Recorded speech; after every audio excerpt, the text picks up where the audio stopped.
ভারতে তৃণমূল নেতাদের ওপর একের পর এক আক্রমণ আর হামলার ঘটনা ঘটছে।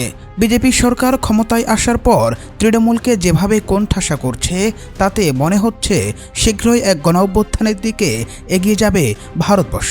মমতার ধৈর্যের বাঁধ যেন ভেঙে যাচ্ছে। এমন জুলুম আর নির্যাতন আর কতদিন সইতে পারবে তৃণমূলের এই নেতাকর্মীরা? প্রিয় দর্শক, আজকের বিশেষ প্রতিবেদনটি শেষ পর্যন্ত দেখবেন। দেখার আগে চ্যানেলটি সাবস্ক্রাইব করে কমেন্টে জানিয়ে দিবেন কোন জায়গা থেকে ভিডিওটি দেখছেন। তৃণমূল কংগ্রেসের শীর্ষ নেতা অভিষেক ব্যানার্জির ওপর হামলার ঘটনার রেশ কাটতে না কাটতেই পশ্চিমবঙ্গের দলের আরেক প্রভাবশালী নেতা ও সংসদ সদস্য কল্যাণ ব্যানার্জি নিজ নির্বাচনী এলাকায় হামলার মুখে পড়েছেন। রোববার সকালে হুগলির চণ্ডীতলায় একটি কর্মসূচিতে অংশ নিতে গেলে তাকে ঘিরে উত্তেজনাকর পরিস্থিতি সৃষ্টি হয়।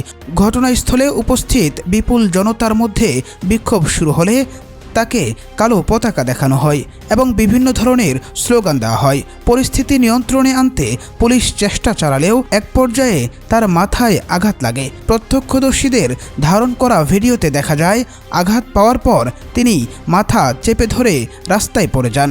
পরে নিরাপত্তাকর্মীরা দ্রুত তাকে নিরাপদ স্থানে সরিয়ে নিয়ে যান এবং সেখানে প্রাথমিক চিকিৎসার ব্যবস্থা করা হয়।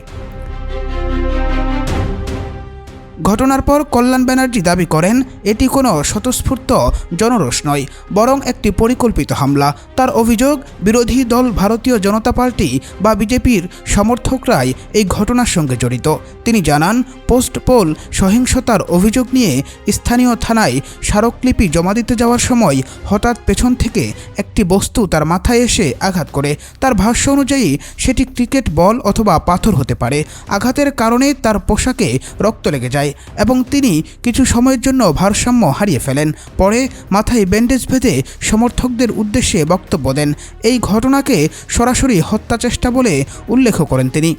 কল্যাণ ব্যানার্জি আর অভিযোগ করেন, কর্মসূচিতে যাওয়ার পথে প্রায় 10 থেকে 15 জন ব্যক্তি তাকে লক্ষ্য করে উত্তেজনাকর স্লোগান দিতে থাকে এবং অশালীন ভাষায় গালিগালাজ করে। তিনি দাবি করেন পরিস্থিতি ক্রমেই ভয়াবহ হয়ে উঠলে তার মাথা লক্ষ্য করে পাথর নিক্ষেপ করা হয়। আঘাত পাওয়ার পর তিনি রাস্তায় লুটিয়ে পড়েন এবং তখন কেন্দ্রীয় নিরাপত্তা বাহিনীর এক সদস্য এগিয়ে এসে তাকে উদ্ধার করেন। কেন্দ্রীয় বাহিনীর ভূমিকার প্রশংসা করলেও তিনি পশ্চিমবঙ্গ পুলিশের তীব্র সমালোচনা করেন। তার মতে, হামলার সময় পুলিশ কার্যকর ভূমিকা পালন না করে নীরব দর্শকের মতোই আচরণ করেছে, যা রাজ্যের আইনশৃঙ্খলা পরিস্থিতি নিয়ে নতুন করে প্রশ্ন তৈরি করছে।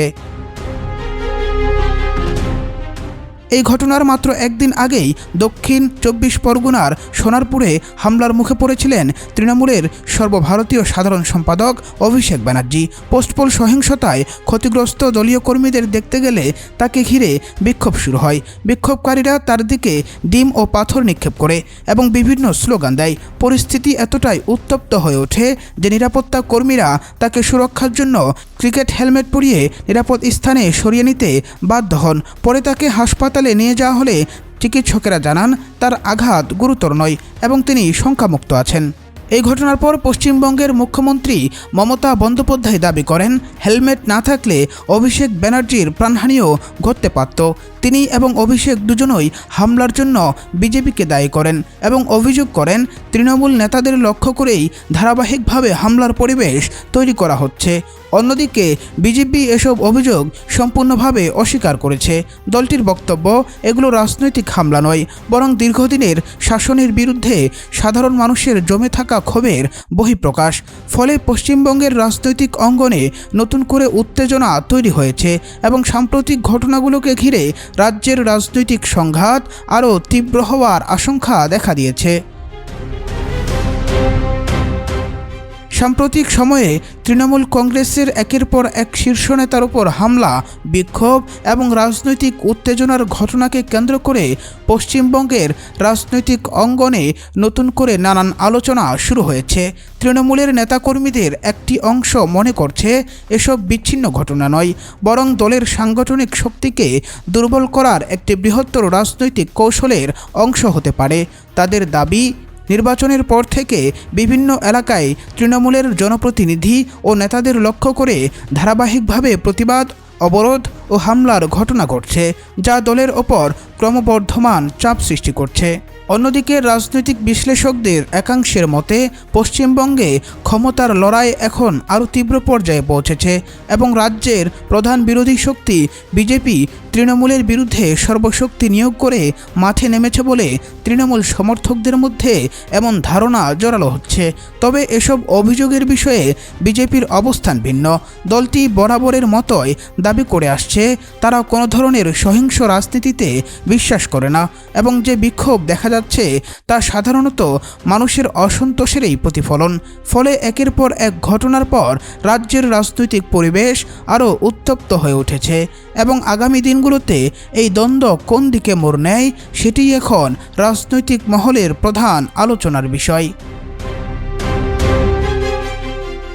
অনেক রাজনৈতিক পর্যবেক্ষকের মতে যদি রাজনৈতিক সংঘাত, পাল্টাপাল্টি অভিযোগ এবং প্রতিপক্ষকে কোণঠাসা করার প্রচেষ্টা ক্রমাগত বাড়তে থাকে তাহলে তা গণতান্ত্রিক পরিবেশের জন্য উদ্বেগের কারণ হতে পারে। ইতিহাসে দেখা গেছে যখন কোনো বড় রাজনৈতিক শক্তি মনে করে যে তাকে রাজনৈতিকভাবে দমিয়ে রাখা হচ্ছে তখন মাঠের উত্তেজনা আরও বৃদ্ধি পায় এবং সমাজে বিভাজন গভীর হয়। এ কারণে অনেকেই সতর্ক করে বলছেন বিরোধী মত ও রাজনৈতিক প্রতিদ্বন্দ্বিতাকে স্বাভাবিক গণতান্ত্রিক প্রক্রিয়ার মধ্যেই সীমাবদ্ধ রাখা জরুরি। তাদের মতে প্রতিপক্ষকে দুর্বল করার কৌশল স্বল্পমেয়াদে রাজনৈতিক সুবিধা দিলেও দীর্ঘমেয়াদে তা জন অসন্তোষ, অস্থিরতা এবং বৃহত্তর রাজনৈতিক সংকটের জন্ম দিতে পারে। তবে এসবই রাজনৈতিক বিশ্লেষণ ও মতামতের বিষয়।